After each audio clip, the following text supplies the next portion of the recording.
আমরা আওয়ামী লীগের নেতা কর্মীরা এবার ভয়ঙ্কর রূপে ফিরব। আমরা এয়ারপোর্টে যেই ঘটনা ঘটেছিল, এই ঘটনার সাথে আমার অ্যারেস্টের কোনো সম্পৃক্ততা নাই। কারণ আমরা যেখানে আপনারা দেখেছেন এয়ারপোর্টে কুলাঙ্গার আক্তারকে যেভাবে ডিম নিক্ষেপ করেছিলাম, আমরা ওখানে সংখ্যায় কম ছিলাম, কিন্তু আমরা প্রতিজ্ঞা করেছিলাম যে আমরা আওয়ামী লীগের নেতা কর্মীরা এবার ভয়ঙ্কর রূপে ফিরব। তবে আমাদের বাইক অনেক প্রায় 200 থেকে 250 নেতা কর্মীরা হোটেলের সামনে ছিলেন। আমরা কিন্তু ওখানে সংখ্যায় কম থাকলেও এখানে একা মিজান চৌধুরীর কৃতিত্ব নয়, কৃতিত্ব যুক্তরাষ্ট্র, আওয়ামী লীগ, যুবলীগ, ছাত্রলীগ, আপনাদের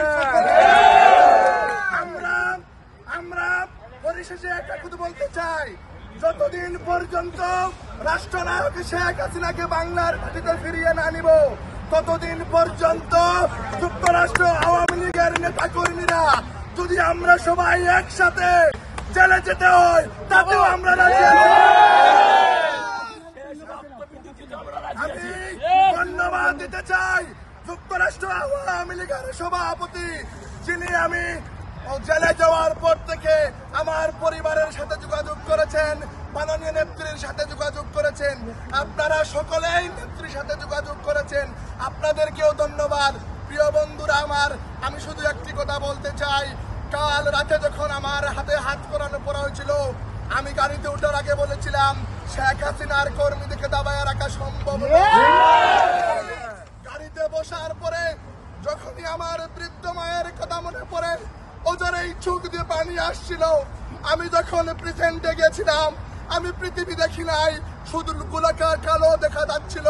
আমি শুধু আমার বৃদ্ধ মায়ের কথা বলে চিন্তা করেছিলাম আমার অসুস্থ মা আরো বেশি অসুস্থ হয়ে পড়বেন। কিন্তু প্রিয় নেতৃবৃন্দ, যখন প্রেজেন্টে জেল হাজতে বসার পরে আমার বাংলাদেশের 2.5 লক্ষ কারাবন্দী আওয়ামী লীগের নেতা কর্মীর কথা মনে পড়েছে, তখনই আমাকে মনে হয়েছে আমাকে যদি আরো 2-3 মাস জেল কাটতে হয়, আমি আমার দলের জন্য আপনারা জানেন গত 14টি মাস থেকে বাংলাদেশ আওয়ামী লীগের 4 কোটি নেতা কর্মীর মুখে কোনো হাসি নেই, ভিতরে কোনো সুখ নেই, শান্তি নেই। কিন্তু আমরা গতকালকে আওয়ামী লীগ পরিবার 14 সেকেন্ডের জন্য হলে আওয়ামী লীগের 4.5 কোটি নেতা কর্মীর মুখে হাসি ফুটাতে,